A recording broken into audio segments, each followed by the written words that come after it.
छात्र, आज अपने जिस टॉपिक पे चर्चा करेंगे उस टॉपिक का नाम है जीन की संरचना या स्ट्रक्चर ऑफ जीन। जीन की संरचना से पहले हम जीन की परिभाषा बता दें एक बार फिर से। पिछले टॉपिक में हम बता चुके हैं कि आनुवंशिकता की इकाई को हम जीन कहते हैं जो गुणसूत्रों पर पाए जाते हैं और गुणसूत्रों के द्वारा एक पीढ़ी से दूसरी पीढ़ी में स्थानांतरित होते हैं, अर्थात गुणसूत्र जीन के वाहक होते हैं। सामान्यतः गुणसूत्रों पर पाए जाने वाले क्रोमोसोम्स को हम क्या कह सकते हैं? जीन के समूह कह सकते हैं। क्रोमोसोम क्या होते हैं? जीन के समूह होते हैं। इसकी संरचना को समझाने के लिए बेंजर नामक वैज्ञानिक ने थोड़ा सा अध्ययन किया और एक मॉडल प्रस्तुत किया जिसे बेंजर मॉडल के नाम से जाना जाता है। इस मॉडल के अनुसार अगर हम देखें तो क्या बताया गया वो देखते हैं। बेंजर मॉडल, ठीक है, बेंजर नामक वैज्ञानिक ने प्रस्तुत किया था। इस संरचना के अनुसार बताया गया, इस मॉडल के अनुसार बताया गया कि सक्रियात्मक रूप से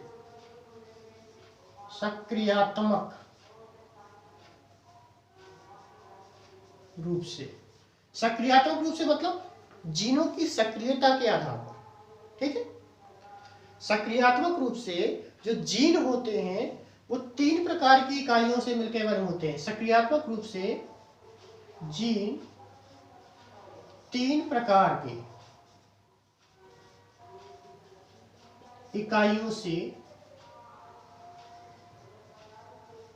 मिलकर बने होते हैं, ठीक है। अब कौन कौन से 3 प्रकार की इकाई? सबसे पहले हम बात कर लेते हैं उन इकाइयों की। तो रिकॉन, ठीक है, दूसरा है, पहला तो रिकॉन है, दूसरा है म्यूटॉन और तीसरा है सिस्ट्रॉन, ठीक है। रिकॉन, म्यूटॉन, सिस्ट्रॉन, इन 3 इकाइयों से मिलकर जीन बना होता है। जिसमें अगर हम रिकॉन की बात करते हैं तो रिकॉन क्या होता है? इसे हम कहते हैं जीन की पुनः संयोजन की इकाई।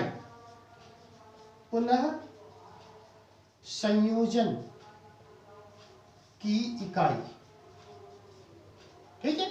पुनः संयोजन की इकाई से तात्पर्य है कि एक जीन जब दूसरे जीन के साथ जुड़ता है तो ये पुनः संयोजित करता है, ठीक है। तो जीन का यह भाग ही उससे जुड़ेगा, इसलिए इसे क्या कहते हैं? पुनः संयोजन की इकाई कहते हैं। तो जीन की पुनः संयोजन की इकाई रिकॉन कहलाती है। यह जीन का सबसे छोटा भाग होता है।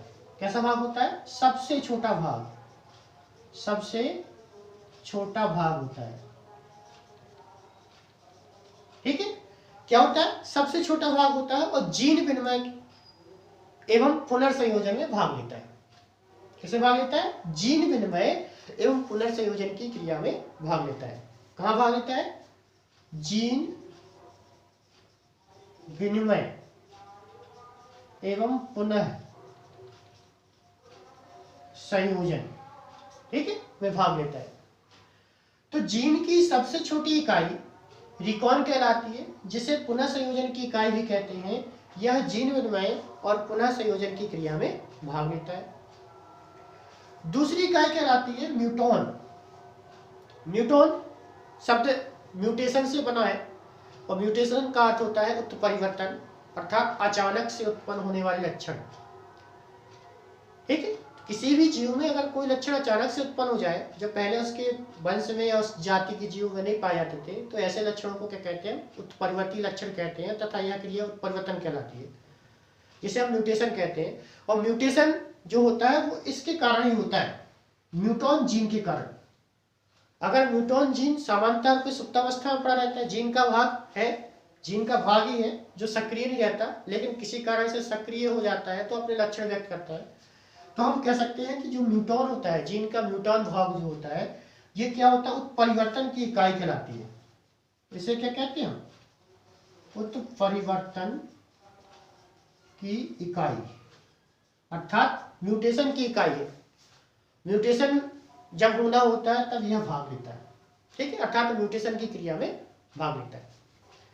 तीसरा है सिस्ट्रॉन। सिस्ट्रॉन की बात करते हैं तो सिस्ट्रॉन जो शब्द है, कह सकते हैं कि यह सबसे बड़ा, यह जीन की सबसे बड़ी एवं क्रियात्मक इकाई कहलाती है, ठीक है। तो जीन की सबसे बड़ी और क्रियात्मक इकाई कौन कहलाती है? सिस्ट्रॉन कहलाती है। अगर हम बात करें तो इसका भाग, ये क्या होता है, संपूर्ण जीन का ये लगभग 100 से 30,000 जोड़ी न्यूक्लियोटाइड पाए जाते हैं, ठीक है। सामान्य तौर पे अगर सिस्ट्रॉन की बात करते हैं तो सिस्ट्रॉन जीन की सबसे बड़ी एवं क्रियात्मक इकाई होती है, ठीक है। और अगर इसकी बात करें तो इसमें अगर देखा जाए तो 100 से 30,000 जोड़ी न्यूक्लियोटाइड पाए जाते हैं। मतलब कहने का तात्पर्य है, इसी से पता चल रहा है कि ये सबसे बड़ा भाग है। तो इससे कह सकते हैं कि सिस्ट्रॉन जीन का सबसे बड़ा भाग बनाता है, या कहें सबसे बड़े इकाई के रूप में जाना जाता है। तो सामान्य तौर पे जीन की संरचना अगर पूछा जाता है तो जीन की संरचना को बताने के लिए आप ये पूरे पॉइंट बताएंगे, लेकिन प्रायः इस जीन से आपके वैकल्पिक प्रश्न पूछे जाते हैं। सबसे पहले आनुवांशिकता की इकाई किसे कहते हैं? तो जीन कहते हैं, ठीक है। गुणसूत्र पर दाने की समान संरचना पाई जाती है जो आनुवांशिक गुणों को जनकुट में प्रदर्शित करती है, किस तो क्या कहलाती है? वो जीन कहलाते हैं। उसके बाद जीन से संबंधित मॉडल या जीन की संरचना को समझाने के लिए मॉडल जो दिया गया वो किस नाम से जाना जाता है? तो वेंजर के नाम से जाना जाता है। किसने प्रस्तुत किया? वेंजर ने प्रस्तुत किया। इसके बाद जीन की पुनः संयोजन इकाई क्या कहलाती है? तो रिकॉन कहलाती है। जीन की उत्परिवर्तन की इकाई किसे कहते हैं? न्यूट्रॉन को कहते हैं। जीन की सबसे छोटी इकाई रिकॉन कहलाती है। जीन की सबसे बड़ी इकाई सिस्ट्रॉन कहलाती है, ठीक है। तो इस प्रकार के इससे बहुत से छोटे छोटे क्वेश्चन बनते हैं जो आपके कंपटीशन वाले एग्जाम और साधारणतः बोर्ड एग्जामों में पूछे जाते हैं, ठीक है। जानकारी अगर अच्छी लगी हो तो वीडियो को लाइक करें, शेयर करें और इस प्रकार की जानकारी को प्राप्त करते रहने के लिए चैनल को सब्सक्राइब करें। धन्यवाद।